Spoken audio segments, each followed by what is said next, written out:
बाहरी कैंडिडेट है, ये तो बाहुबली है, ये तो भूमाफिया है, मतलब भिन्न भिन्न प्रकार के आरोप मदन भैया पे लगे। तो चंद्रशेखर जी को भी बल्कि धन्यवाद दूंगा। चंद्रशेखर जी ने भी बहुत काम किया वहां, चंद्रशेखर रावण जी ने बहुत अच्छा काम वहां किया। अतुल प्रधान जी वहां प्रचार प्रसार के लिए आए। तो आप जाए यहाँ भी आप देख लो, राजस्थान में भी आप देख लो, राजस्थान में भी गुर्जर समाज उनके साथ चला गया, सचिन पायलट के साथ चला गया, और यहाँ भी गुर्जर अपना कॉम्बिनेशन जाटों से बनाएंगे। नमस्कार दोस्तों, स्वागत है आपका हमारा हिंदुस्तान में और मैं आप सभी के साथ प्रशांत धीमान। चैनल को सब्सक्राइब करें, बेल आइकन को प्रेस जरूर कर लें। दोस्तों आपको बताएं, खतौली के अंदर मदन भैया ने अपनी जीत का परचम लहरा दिया है। ऐसे में भारतीय जनता पार्टी देश पर राज कर रही है, वहीं राज्य में भी है। योगी आदित्यनाथ मुख्यमंत्री हैं उत्तर प्रदेश के अंदर, लेकिन उसके बाद भी खतौली की जनता ने बीजेपी पर भरोसा नहीं जताया।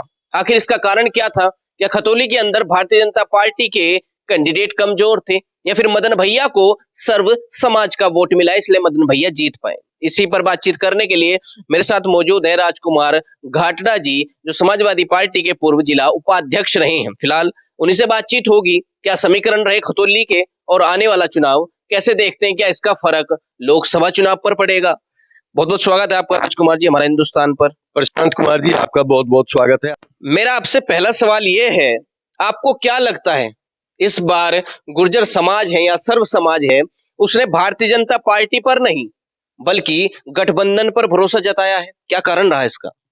देखिए प्रशांत कुमार जी, ये जो उपचुनाव हुए हैं, उपचुनाव में आरएल जी ने, जयंत चौधरी जी ने मदन भैया को कैंडिडेट बनाया, और वहां उनकी वो जो कैंडिडेट थी पहली, तो सैनी थी, सैनी समाज से आती थी।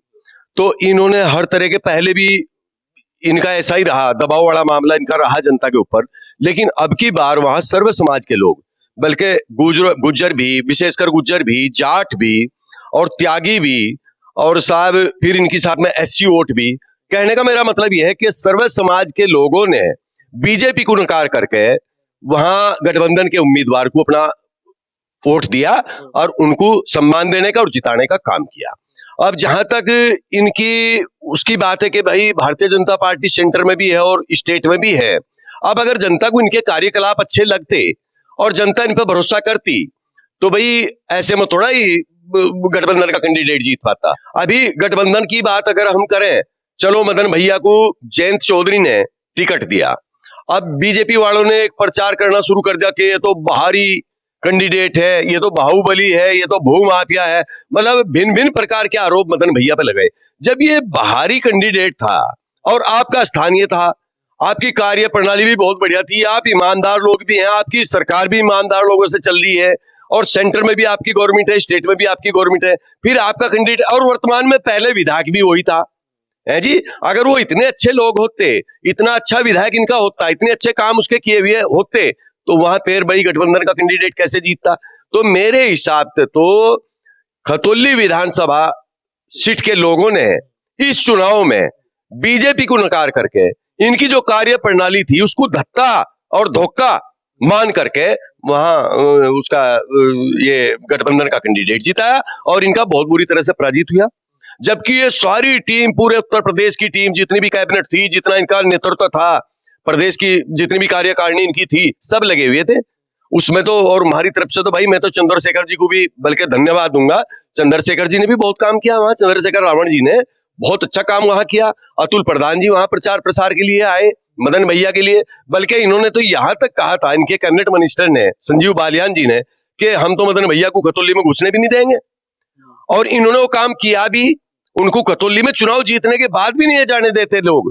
भाई जब उनकी विधानसभा से वो जनप्रतिनिधि के रूप में जीत का आया, जनता ने उनको मत दिया और वो जीते, असेंबली चले गए, उसके बावजूद अगर वो अपने विधानसभा क्षेत्र में नहीं जाएगा जनप्रतिनिधि होने के नाते, तो कहां जाएगा भाई, कहां बैठेगा फिर वो जाके? तो इसमें क्या लग रहा है आपको, अब गुर्जर समाज ये नहीं देखेगा कि भाजपा को वोट देना है या पार्टी को वोट देना है। अब गुर्जर समाज का एकता का नारा बुलंद हो चुका है, और जहां गुर्जर कैंडिडेट होगा वहीं पर जिताया जाएगा, ऐसा कुछ कहा जाए? देखिए गुज्जर समाज की जहां तक बात है, गुज्जर समाज तो पहले भी कोई ज्यादा इनसे लगाव नहीं रखता था। ये तो थोड़ा बहुत फायदा इन्होंने धोखाधड़ी के उससे कुछ लोगों को गुमराह किया, भाई किसान के रूप में गुर्जर समाज सबसे ज्यादा, गुर्जर समाज भी है, जाट समाज भी है जी, सबसे ज्यादा संख्या आती है। तो इन्होंने गुमराह कर करके इन लोगों को थोड़ा सा फायदा मिल गया था इन्होंने पहले गुर्जर समाज से। अब इन्होंने गुर्जर समाज नहीं अब इनके साथ जुड़ने वाला है। गुर्जर समाज का तो अब जा यहाँ भी आप देख लो, राजस्थान में भी आप देख लो, राजस्थान में भी गुर्जर समाज उनके साथ चला गया, सचिन पायलट के साथ चला गया। और यहाँ भी गुर्जर अपना कॉम्बिनेशन जाटों से बनावेंगे, और जाट और गुर्जर, पश्चिम उत्तर प्रदेश की अगर मैं बात करूं तो जाट और गुर्जर मिलकर बीजेपी का सफा करने का काम करेंगे। ये जो नया कॉम्बिनेशन सामने आया है, पहले गुर्जर भाजपा होता था, सर्व समाज भाजपा होता था, अब सर्व समाज जाट या गुर्जर जाट नया समीकरण बनाकर भाजपा पर भारी पड़ेंगे, जिस तरीके से खतौली में भारी पड़े हैं, क्योंकि मुजफ्फरनगर में भी जाट बेल्ट है। और पश्चिम उत्तर प्रदेश में बात की जाए, सहारनपुर में बात की जाए, यहाँ पर गुर्जर समाज, तो गुर्जर जाट मिलकर अब भाजपा को नुकसान पहुंचाने का काम करेंगे लोकसभा चुनाव में। देखिए, जहां तक समाज की बात है, समाज के हमारे दो विधायक यहीं से बने, सहारनपुर से, एक गंगो विधानसभा से और एक नकुड़ विधानसभा से। तो क्या उनमें कोई इतनी थी, क्या वो पढ़े लिखे थे, क्या वो जनता के द्वारा जीत के नहीं गए कि उनको भी कहीं जगह दे दी जाती मंत्रिमंडल में? कहां दे दी भाई, कहां सम्मान कर लिया गुर्जरों का। और गुर्जरों से बल्कि इन बीजेपी को बड़ा फायदा हो गया था पिछली बार यही कैंडिडेट होने की वजह से, चूंकि हमारे समाज के कैंडिडेट थे, लोग बाग जुड़े भी हैं, तो ये फायदा बीजेपी को हुआ था। लेकिन बीजेपी ने तो गुर्जरों को कहीं सम्मान देने का काम किया ही नहीं। आप किसी भी विधानसभा पे चले जाओ, कहीं जाकर के देख लो, कहीं एमएलए हमारे जीत कर गए हमारी बिरादरी से। अब देखिए, मैं मदन भैया की बात करता हूँ। मदन भैया खेकड़े से विधायक भी रहे पहले, और खेकड़ा उनकी विधानसभा है। वहां से लाकर के जयंत ने उनको खतौली उपचुनाव में सम्मान देने का काम किया, टिकट देने का काम किया, बल्कि अपने लोगों को ना दे करके हमारी बिरादरी के व्यक्ति को टिकट दिया।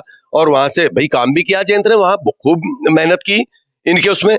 अतुल प्रधान जी ने भी की, चंद्रशेखर रावण जी ने भी की, और इनकी पूरी टीम के सामने मदन भैया को अच्छी खासी वोटों से जिता के भेजा और असेंबली का मेंबर बना दिया।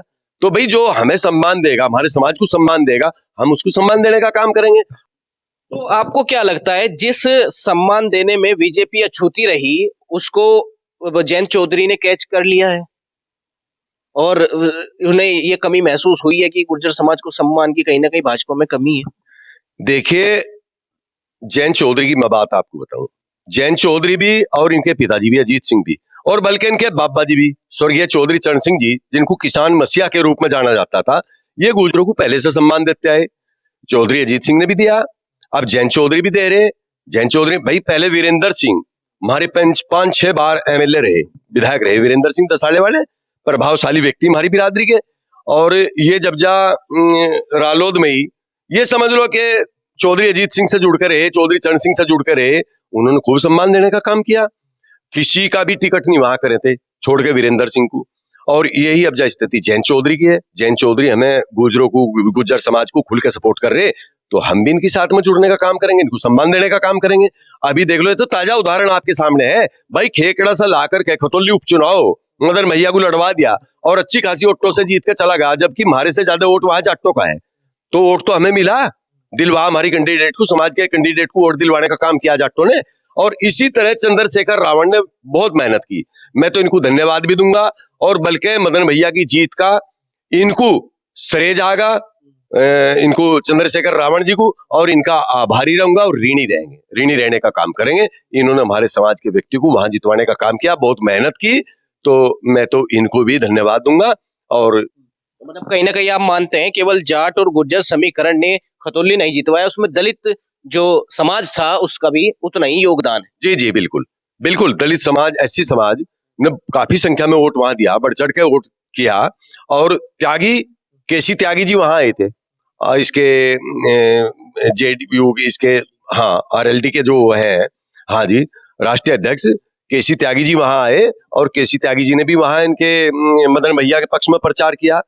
तो वहां त्यागी वोट भी बहुत संख्या में, मतलब बहुत संख्या में त्यागी वोट भी वहां इसके गठबंधन के कैंडिडेट को, मदन भैया को, उन्होंने भी वोट करने का काम किया। मदन भैया के खिलाफ उस समय प्रचार भी हुए, खुद गुर्जर समाज के नेताओं ने भी प्रचार किया, और ये भी कहा गया भाई बाहुबली है, ये है, वो है। उसके बाद भी जनता ने उन पर भरोसा जताया। क्या लगता है आपको, भाजपा का कोई तीर वहां नहीं चल पाया जो राज्य स्तर पे चला, प्रदेश स्तर पे चला और पूरे देश में चल रहा है, वो खतौली में कैसे फेल हो गया? देखिए, बीजेपी ने मुझे आप एक बात बता दो, बीजेपी ने केवल तुष्टीकरण की राजनीति की।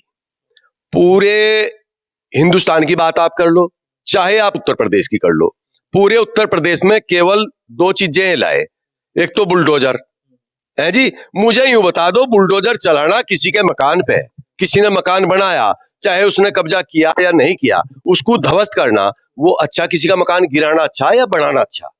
भाई बनाने का काम तो अच्छे लोग करेंगे, गिराने का काम तो कोई भी कर दे।